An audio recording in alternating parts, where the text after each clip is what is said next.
మాట్లాడుకుందామండి. ఏంటి ఏం మాట్లాడుకుందాం ఈరోజు ఆలోచన చేసి పరిశుద్ధాత్మ దేవుడు మనతో మాట్లాడబోయే కొన్ని ముఖ్యమైన విషయాలు మాట్లాడదాం.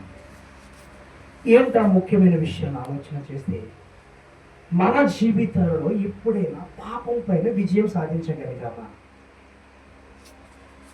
మనము రాత్రి సమయంలో పండుకునే దగ్గర నుంచి ఉదయం లేచే వరకు కూడా ప్రతి మానవుడు కూడా ఏదో విధమైన పాపము చేస్తానే ఉంటున్నాడంటే అర్థమవుతుందండి. ప్రతి ఒక్కరు కూడా ఏదో విషయంలో ఏం చేస్తున్నారంటే పాపము చేస్తానే ఉంటున్నారంట.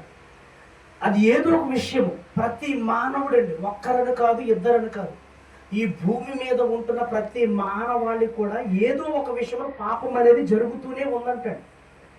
అది ఏనాడైనా ఆ పాపం మీద నీవు కానీ నేను కానీ విజయం సాధించగలిగామా? ఇప్పుడు మనము ఆ విజయం సాధించాలంటే అసలు మనం ఏం చేయాలి?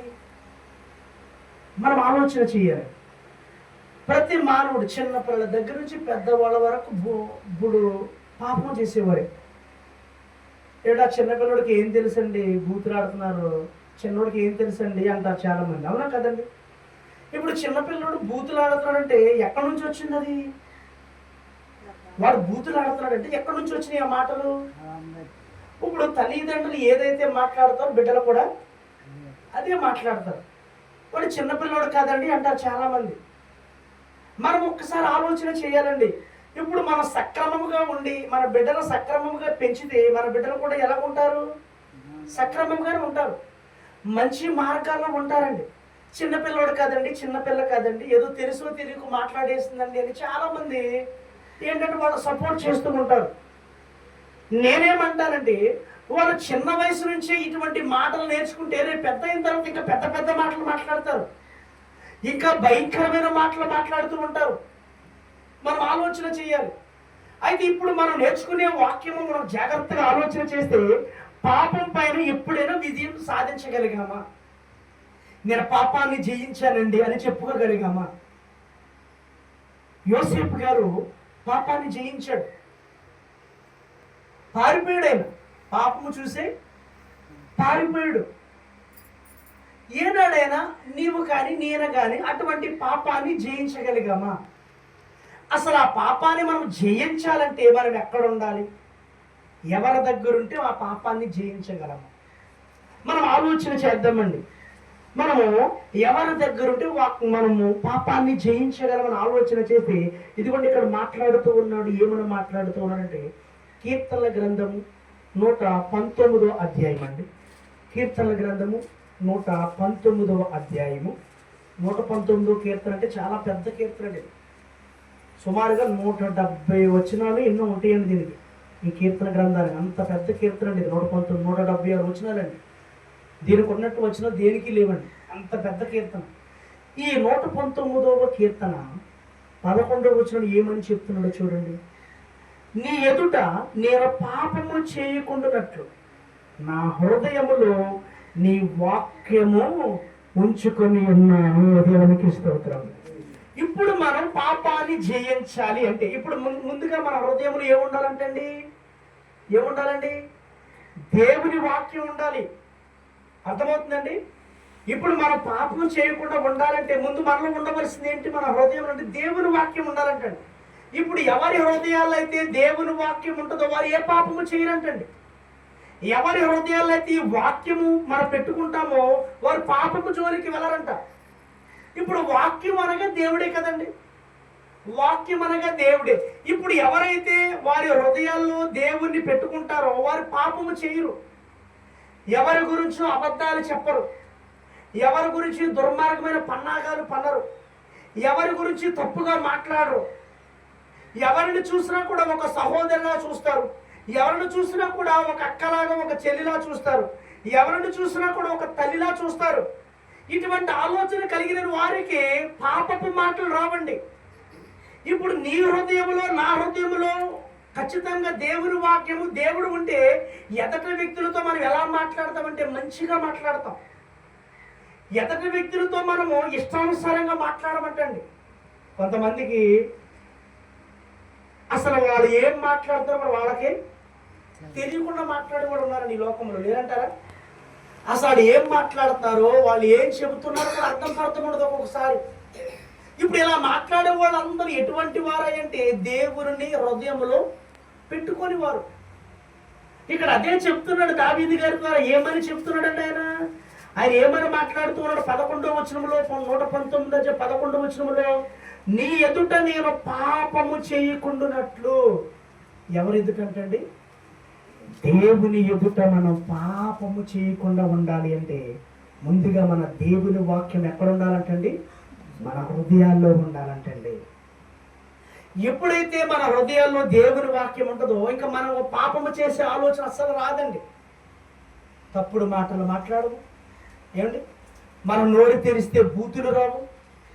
ఈనాడు ఎంతమంది క్రైస్తవులండి బూతులు ఆడుతున్నారు? అన్యులు పక్కన పెట్టండి, ఎంతసేపు మన వాళ్ళందరూ వాళ్ళ మీద పడతారు, కానీ వాళ్ళు పక్కన పెట్టండి. వాళ్ళ పని వాళ్ళు సక్రమంగానే చేసుకుంటారు. ఏమండి, సక్రమంగా చేసుకుంటారు, వాళ్ళు పద్ధతిగా చేసుకుంటారు. వాళ్ళు చేసే పనులు, వాళ్ళు పూజలు చేసుకున్నా, ఏం చేసుకున్నా వాళ్ళు చాలా పద్ధతిగా చేసుకుంటారు. వాళ్ళు పక్కన పెట్టండి. అసలు క్రైస్తవులుగా బ్రతుకుతున్న మనము ఏనాడైనా నోరు కాచుకోగలిగామా? క్రైస్తవులుగా బ్రతుకుతున్న మనము ఏనాడైనా నోటిని కంట్రోల్లో పెట్టుకోగలిగామా? ఇప్పుడు హృదయంలో దేవుని వాక్యం రాకపోతే కనుక మన నోటి నుంచి బూతులే వస్తాయి. హృదయంలో దేవుని వాక్యం లేకపోతే మాత్రము మన తలంపులు వేరేలా ఉంటాయి, ఆలోచనలు. హృదయంలో దేవుని వాక్యం లేకపోతే తల్లి చెల్లెని చూడము, ఎలా పడితే అలా మాట్లాడేస్తూ ఉంటాం. ఇది ఎవరికి ఉండే లక్షణం అంటే హృదయంలో దేవుడు లేని వారికి ఉండే లక్షణము.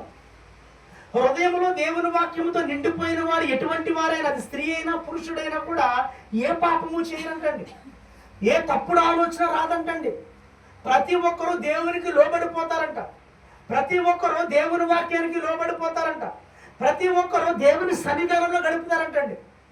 వీరందరూ ఎవరయ్యా అంటే దేవుని వాక్యాన్ని హృదయంలో పెట్టుకునేవారే. దేవునికి స్తోత్రం. అందుకే మన హృదయాల్లో ఏముండాలంటండి? దేవుని వాక్యం ఉండాలి. ఏనాడని పెట్టుకున్నామంటారా?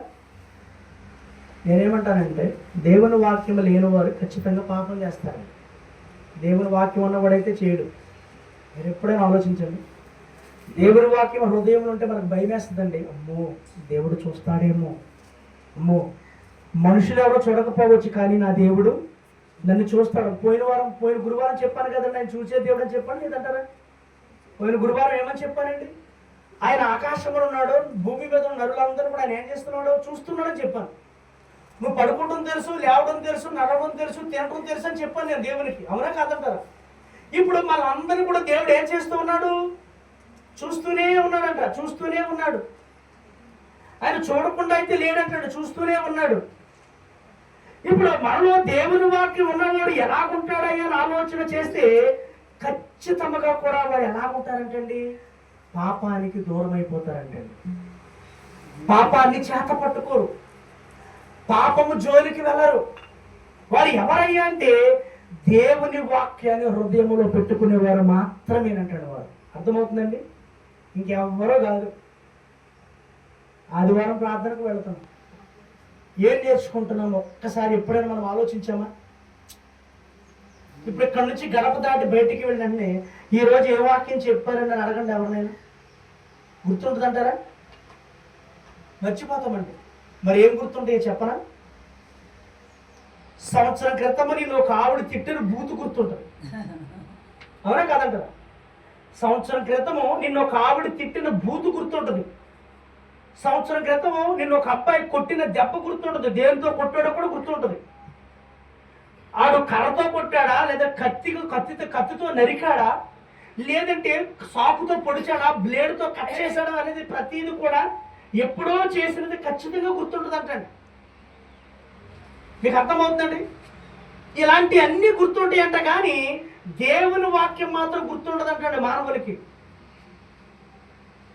అందుకే మనం ఏం చేస్తున్నాం అంటే పాపం చేసేస్తున్నాం. నిన్నెవడో తిట్టిన తిట్లు గుర్తుంటున్నాయి కానీ, నిన్నెవడో కొట్టిన దెబ్బలు గుర్తుంటాయి కానీ దేవుని వాక్యం మాత్రము ఏ మానవుడు కూడా ఏమి లేదంటండి, గుర్తుండటం లేదంట. అందుకే నీ హృదయంలో నా హృదయంలో ఏమి ఎక్కువైపోయిందండి?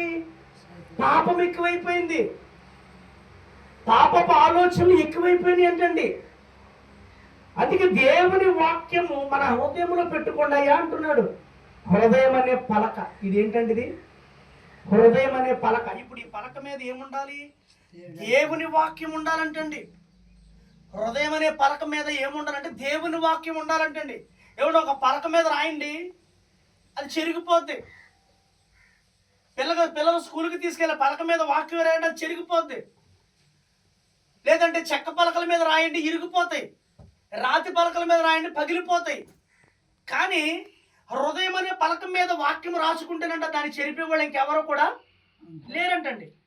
మరి ఎవరమైనా నీలోను నాలోను ఉన్నటువంటి వారు ఎవరమైనా దేవుని వాక్యాన్ని హృదయంలో పెట్టుకోగలుగుతున్నామా?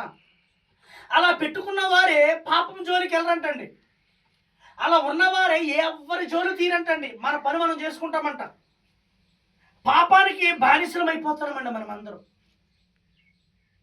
ఎక్కడ చూసినా పుట్టిన పసిగొడ్డు తప్ప, ఏమండి, కొంత వయసు వచ్చేసరికి ప్రతి ఒక్కడు పాపం చేస్తున్నాడు. నోటి ద్వారా చేస్తున్నాడు, చూపు ద్వారా చేస్తున్నాడు, నడక ద్వారా చేస్తున్నాడు, ఆలోచనల ద్వారా చేస్తూ ఉన్నాడు, చేతుల ద్వారా చేస్తూ ఉన్నాడు.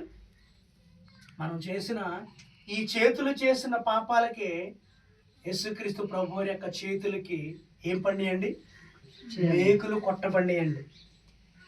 మన కాళ్ళ ద్వారా చేసిన పాపాలకే యేసుక్రీస్తు ప్రభు గారికి ఏం కొట్టారండి? కాళ్ళకి ఏం కొట్టారు? మేకు కొట్టారండి. 2 కాళ్ళు ఇలా పెట్టి కొట్టారు. ఈ కాలు ఒకటి, ఈ కాలు ఒకటి పెట్టలే, ఈ 2 కాళ్ళు కలిపి ఇందులోకి వచ్చారా కొట్టారండి మేకు. ఇలా పెట్టి ఎంత బాధ అంటారండి. మీకు ఇంకో విషయం చెప్పనా? యేసుక్రీస్తు ప్రభువారు సిలువేసినప్పుడు అంటండి, ఆయన పొడవుగా పెట్టేసి ఉంచారంటారా? పొడవుగా పెట్టి కాళ్ళకి కొట్టినోడు కాళ్ళు పొడుగు ఉంచారా? కాళ్ళు పైకి లేసినాయండి. ఈ మోకాలు ఎదరకొచ్చి ఉంటుంది. అంతసేపు దాని మీద ఉండాలంటే ఎలాగుంటుంది ఒక్కసారి మీరు చెప్పండి. కాళ్ళు పొట్లేస్తాయి అంటారా? కాళ్ళు ఆగుతాయి అంటారా? పక్కన చేతులు ఇలా పెట్టేశారు. పాపాలు ఎక్కువైపోయినాయి. ప్రతి మనిషికి పాపాలు ఎక్కువైపోయినాయి. పాప ఆలోచనలు ఎక్కువైపోయినవి. అందుకే ఇక్కడ దావీదు గారు అంటున్నాడు, ఇక్కడ ఏమనంటాడు? నీ ఎదుట నేను పాపము చేయకుండానట్లు, తండ్రి నీ ఎదుట నేను పాపము చేయకుండానట్లు నీ వాక్యము నా హృదయంలో ఉంచుకుంటానయ్యా అంటున్నాడు. ఎప్పుడైతే నీ ఎదుట నేను పాపము చేయకుండా ఉండాలంటే నీ వాక్యము నా హృదయంలో ఉండాలి. నా హృదయంలోకి నీ వాక్యం వచ్చినప్పుడు నేను ఏ పాపము జోలికి వెళ్ళనయ్యా అంటున్నాడు. ఆయన వాక్యము ఆయన హృదయంలో లేనంత వరకు కూడా దావీదు కూడా పాపం చేశాడు. దేవుని వాక్యం మన హృదయంలో లేనప్పుడు దావీదు గారు భయంకరమైన పాపం చేశాడు. బెత్యెబ స్నానం చేస్తుంటే చూశాడు. బెత్యెబ విషయంలో తప్పు చేశాడు. ఆ పాపానికి దేవుడు చాలా వరకు క్షమించలేదండి. దావీదు గారిని క్షమించలే దేవుడు. అంత భయంకరమైన పాపం చేశాడు, క్షమించలే. అందుకే అంటున్నాడు ఆయన, తండ్రి అప్పుడు నీ వాక్యము నా హృదయములు లేదు కాబట్టి ఇంత పాపము చేశానయ్యా నేను. అప్పుడు నీ వాక్యము నా హృదయములు ఉంటే నేను ఏ పాపము చేయకపోదును. కానీ ఇక నుంచి అయినా నేను ఇదిగో నీ ఎదుట నేను పాపము చేయకుండా ఉండాలంటే నీ వాక్యము నా హృదయములో ఉండాలయ్యా అని అడుగుతున్నాడు అంటండి ఆయన. నేను పెట్టుకుంటానయ్యా ఏమైనా, నేను ఏ పాపము జోలు తీయను నేను. అప్పటి నుంచి అని మీరు నమ్ముతారో నాకు తెలియదు కానండి, ఆనాటి నుంచి కూడా ఆయన మనలో ఏ ఒక్క పాపము కూడా చేయలేదండి. దేవునికి స్తోత్రం. అదేనండి పాపం మీద విజయం సాధించడం అంటే. పాపం మీద విజయం సాధించడం అంటే చేసిన పాపాలను విడిచిపెట్టేసి మరలా దాని వైపు మనం ఏం చేయకూడదు, వెళ్ళకూడదు. ఇంకా అదే పాపం మీద మనం విజయం సాధించడం అంటే. ఇక్కడ అదే అడుగుతున్నాడు, పాపంపై విజయం సాధించగలిగావా నీవు ఎప్పుడైనా? మనిషి పుట్టిన దగ్గర నుంచి చచ్చే అంతవరకు కూడా ఎన్నో పాపాలు ఇప్పటికీ మానలేదండి జనాలు. ఇప్పటికీ పాపాలు మానలే. వ్యభిచారం మానలే, దొంగతనం మానలే, హత్యలు చేయడం మానలే. ఒక పరాయి పురుషుడితో అక్రమ సంబంధం పెట్టుకున్నటువంటి ఒక స్త్రీ తన భర్త అడ్డుగా ఉన్నాడని చెప్పేసి ఎలా చంపిందో తెలుసండి అతనికి? ఆహారంలో మత్తుమంది కలిపి చంపేసింది. మత్తుమంది కలిపితే అన్నం తినేసిన తర్వాత మగతగా పడుకుంటే తన పీరియడ్ వచ్చిన తర్వాత ఇద్దరూ కలిసి అతను చంపేశారండి. భయంకరంగా చంపేశారు. చంపేసి ఆ ఇంట్లోనే గొయ్యి తీసి పూడ్చి చేశారు. ఆ ఇంట్లోనే పూడ్చేసరికి పోలీసులకు అనుమానం వచ్చింది. ఎంక్వైరీ జరుగుతూ ఉంది, పోలీసులకు అనుమానం వస్తుంది, ఈవిడ ఏమి ఎరగనట్టు మా ఆయన కనబట్టలేదండి అంటే ఫిర్యాదు చేసిందంట. మా ఆయన ఎక్కడికి వెళ్ళిపోతే తెలియదండి, కనపట్లేదంటే ఏమి ఎరగనట్టు ఫిర్యాదు ఇచ్చేసింది. చంపేసింది ఎవరు? ఈవిడే. పూడి చేసింది ఈవిడే. మళ్ళీ ఏమి ఎరగనట్టు పోలీసుల దగ్గరికి లేవండి మా ఆయన గారు కనబట్టలేదండి, ఎక్కడికి వెళ్ళిపోయాడని ఒక కంప్లైంట్ ఇచ్చిందంట. ఆ కంప్లైంట్ ఇవ్వగానే ఆవిడ పరుగున పోలీసులు అందరూ ఇంటికి వచ్చారంట. ఇంటికి వచ్చి మొత్తం చూస్తూ ఉన్నారంట, మొత్తం అందరూ చూస్తూ ఉన్నారంట. ఆ చూస్తూ ఉన్నటువంటి సమయంలో ఒక ఎస్ఐ గారికి డౌట్ వచ్చిందంట. ఏంటి ఇంట్లో ఒక పక్కన మట్టి కనబడుతుంది ఏంటని డౌట్ వచ్చిందంట. వెంటనే అక్కడ ఉన్నట్టు కానిస్టేబుల్ అందరు రమ్మని ఇద్దరు గొయ్యి తీసుకోండి అన్నామని చెప్పేసి అక్కడ తవ్వితే అందులోంచి బాడీ బయటకు వచ్చిందంటండి. భార్య అంటుందంట, అయ్యా తప్పు అయిపోయింది, నేనే చంపాను అందంటండి. తప్పు అయిపోయింది, నేనే చంపాను అందంటండి.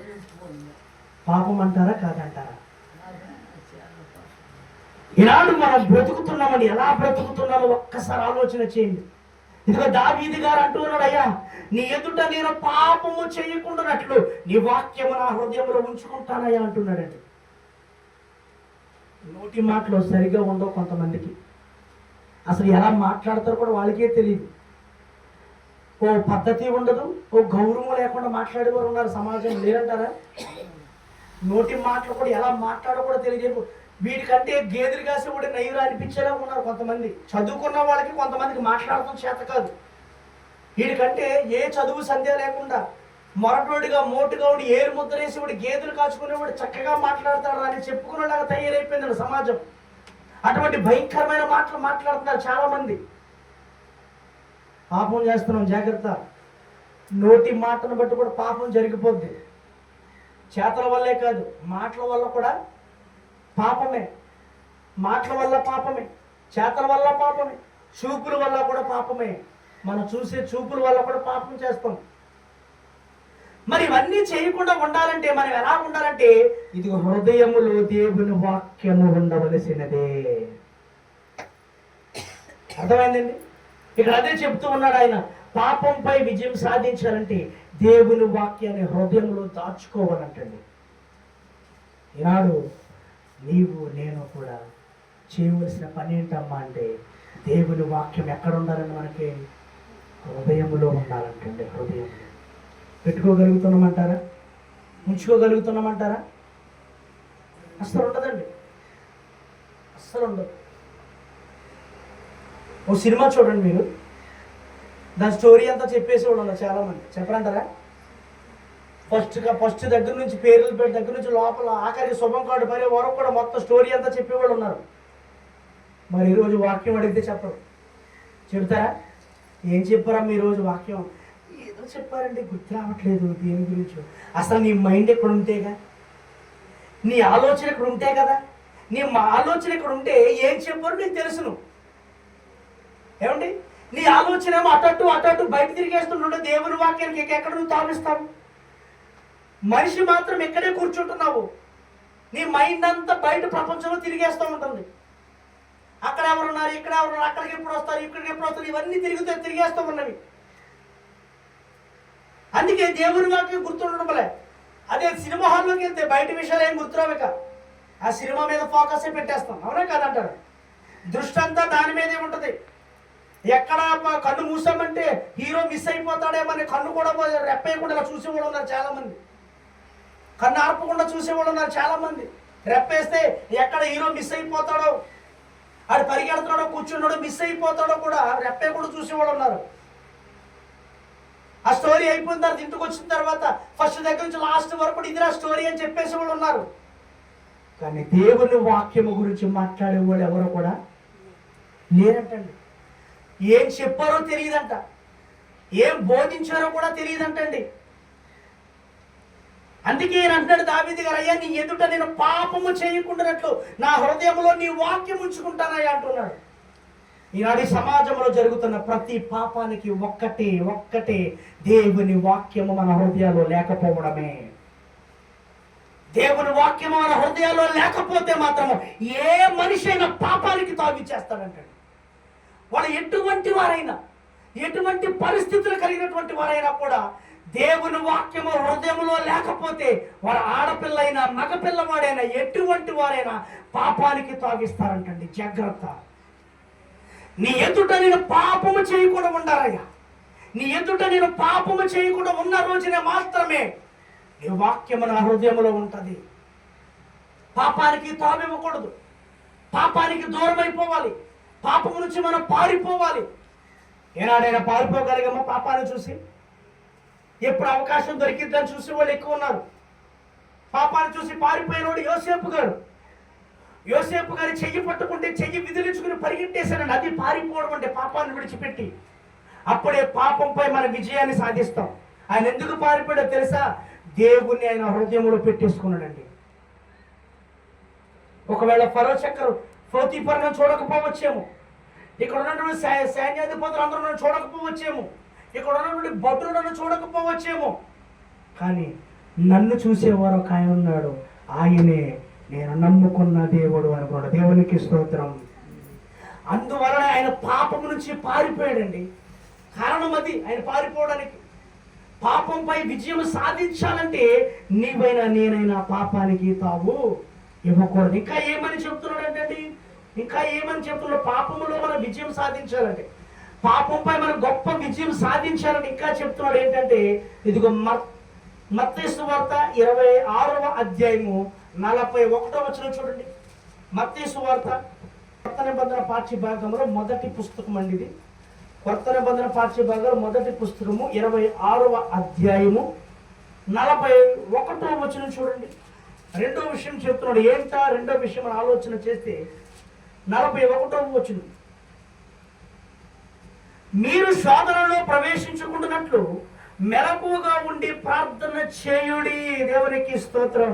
ఇక్కడ మనం ఆలోచన చేస్తే రెండో విషయం ఏమని చెప్తున్నాడంటే, ఏ మనిషి అయినా పాపం పైన విజయం సాధించాలి అంటే, ఏ మనిషి అయినా కూడా పాపానికి తావు ఇవ్వకుండా బ్రతకాలి అంటే ఆ మనిషి చేయవలసిన రెండవది ఏంటంటే మెలకువగా ఉండి ప్రార్థన చేయాలంటండి. ప్రతి మనిషి కూడా మెలకువ కావాలంటండి. ఎప్పుడు కూడా మన పుల్లుగా పేగల దాకా తినేసి పడుకుంటాం తప్ప ప్రార్థన అనేది ఎవరికి గుర్తుండదు. ప్రార్థన అనేది ఎవరికి ఆలోచన ఉండదు. ఏ ఒక్కరు కూడా కొద్దిసేపు ప్రార్థన చేద్దామని ఆలోచన ఉండదు. అలసిపోతారు. అలసిపోయిన శరీరాలతో వస్తారు. వేసారిపోయిన హృదయాలతో ఉంటారు. నలిగిపోయిన మనసులతో ఉంటారు. ఇటువంటి ఆలోచనలు ఉన్నవారు ఏం చేయరంటండి? ప్రార్థన చేయలేరంట. ఇప్పుడు నువ్వు కానీ నేను కానీ ప్రార్థన చేయకపోతే పాపంపై విజయం సాధించగలగమా?